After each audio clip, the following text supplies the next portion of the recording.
ہم جو کچھ کرتے ہیں وہ محبت میں کرتے ہیں. وہ کسی سے لڑنا ہو، وہ کسی کے لیے رونا ہو، وہ صبح سے شام تک محنت کرنا ہو محبت کے لیے. اب حیوان بھی اپنے بچوں سے محبت کرتا ہے، انسان بھی اپنے بچوں سے محبت کرتا ہے. اس محبت کی قیمت کیوں ہے؟ کیونکہ یہ محبت خدا کے لیے ہے. فرمایا محبت کی تجھے اجازت ہے پر مودت کی اجازت صرف ذات خداوند کے لیے ہے، کیونکہ محبتیں مودت پر قربان ہوتی ہیں.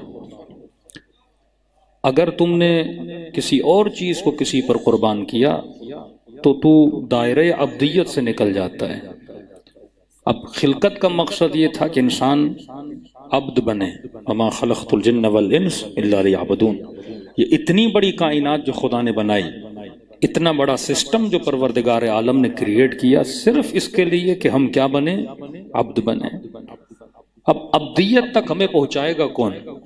جو عبد کامل ہوگا، جو انسان کامل ہوگا. اللہ کی محبت کس کے وجود سے ملے گی؟ جو خود جس کا ظرف اللہ کی محبت سے بھرا ہوا. بھئی پیاسے کو کون سیراب کرے گا؟ جس کے پاس پانی ہو. بھوکے کا پیٹ کون بھرے گا؟ جس کے پاس کھلانے کے لیے کچھ ہو. جاہل کو علم کون دے گا؟ جس کے پاس خود علم ہو. جو بندہ خود جاہل ہے وہ علم نہیں دے سکتا. جو خود پیاسا ہے وہ سیراب نہیں کر سکتا. جس کے پاس خود کچھ نہیں ہے وہ آپ کو کچھ نہیں دے سکتا.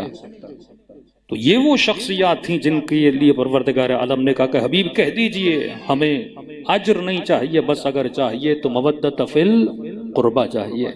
یعنی معیار مودت اگر بنایا تو آل رسول کو بنایا کہ یہ وہ ہیں جو تمہارے وجود کو سیراب کر سکتے ہیں. اور مقصد خلقت کیا تھا؟ عبد بنے. عبد کون بنائے گا؟ جو خود عبد کامل ہوگا، وہ ہمیں سکھائے گا کہ عبد کیسے بننا ہے. کسی جوان نے سوال کیا مولانا یہ فلسفہ رجعت کیا ہے؟ کہ امام زمانہ آئیں گے، پھر امام زمانہ کے بعد امام حسین آئیں گے، پھر سارے امام پلٹ کے آئیں گے. کہ مولانا یہ ماجرا کیا ہے؟ امام زمانہ آ گئے، حق قیام ہو گیا، حکومت آ گئی، قیامت آ جائے. ہدف خلقت قیامت کا لانا نہیں ہے. ہدف خلقت یہ ہے کہ آپ کو عبد کامل بنایا جائے، انسان کامل بنایا جائے. جس انسان کے لیے کہا کہ بنانے کے بعد کہا کہ میں احسن الخالقین ہوں، جس انسان کے لیے بولا یہ اشرف المخلوقات ہے. فرمائے امام زمانہ آئیں گے، پھر امام حسین آئیں گے، یہ سارے امام پلٹ کر آئیں گے تاکہ انسان کو انسان کامل بنایا جائے. عبدیت سے اوتاد اتنا بلند ہو جائے گا انسان. حکومت آئے ائمہ میں، یعنی وہ مقصد جو پروردگار عالم کا مقصد تھا کہ میں ملائکوں کو دکھاؤں کہ میں نے اس کے لیے کہا تھا کہ اسے سجدہ کرو. تم نے کہا کہ یفسد فی الارض ویسفک الدماء، یہ زمین میں فساد کرے گا، یہ خون خرابہ کرے گا. اب اللہ نے بھی تو ملائک کو دکھانا ہے نا کہ میں انسان کو کس بلندی پہ لے جانا چاہتا ہوں. وہ حکومت آئے اہل بیت میں انسان کو انسان کامل بننا تھا. اگر حکومت علی میں اور تربیت علی میں ایک سلمان بنا، مقصد اہل بیت یہ ہے کہ پوری کائنات کو سلمان بنا دیا جائے، پوری کائنات کو ابو ذر بنا دیا جائے. وہ کس کی حکومت میں بنے گا؟ جب رجعت کا فلسفہ واپس آئے گا اور ائمہ آ کر جن کا یہ ہدف و مقصد تھا کہ انسان کو انسان کامل بنایا جائے. فرماتے ہیں یہاں تک انسان اوپر جائے گا کہ ملائکوں کا سردار بن جائے گا. اس کے بعد پھر قیامت کا سلسلہ جاری ہوتا ہے. اب انسان اپنے ٹریک سے ہٹ گیا. ٹریک سے آپ کیوں ہٹتے ہیں؟ فلسفہ یہ یاد رکھیے، فلسفہ محبت ہے. محبت میں نے پہلی مجلس میں کہا تھا عاقلانہ ہونی چاہیے، جاہلانہ نہیں ہونی چاہیے. عبادت اس کی کرو جو لائق عبادت ہے، محبت اس سے کرو جو لائق محبت ہے. اگر کسی سے محبت ہو جائے نا تو 5 منٹ کے لیے سوچو مجھے اس سے محبت کیوں ہوئی ہے. کیا وہ محبت عاقلانہ ہے؟ کیا وہ محبت شہوت کی بنیاد پر ہے؟ قرآن کا یوسوس فی صدور الناس من الجنۃ والناس، یہ شیطان کیا کرتا ہے؟ تمہارے سینوں میں وسوسہ کرتا ہے. کس چیز کا وسوسہ کرتا ہے؟ محبتوں کا وسوسہ کرتا ہے نا. وہ غلط محبت قلب کے ظرف میں ڈال دیتا ہے. اب دل بڑا حساس ہے، قطعاً اجازت نہیں اس دل کو غیر کی محبت سے کیا کرو، نجس کرو۔ اگر دل نجس ہو گیا وجود نجس ہو جائے گا۔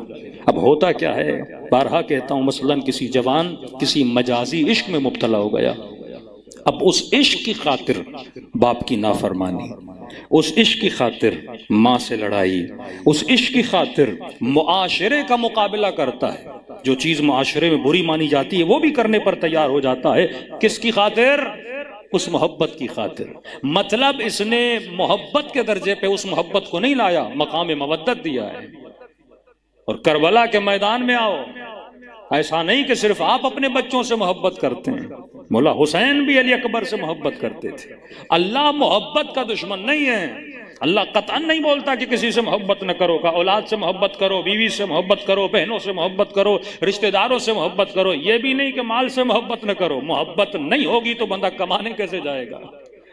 محبت نہیں ہوگی تو بندہ ترقی کیسے کرے گا؟ صلوات پڑھے محمد و آل محمد۔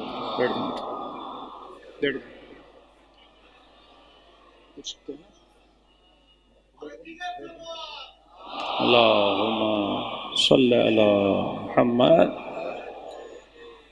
فرمایا کہ اکبر سے مولا حسین کو محبت ہے، لیکن کربلا کے میدان میں امام نے آ کر کیا ثابت کیا کہ اے خدا اکبر سے محبت ہے پر تجھ سے مودت ہے۔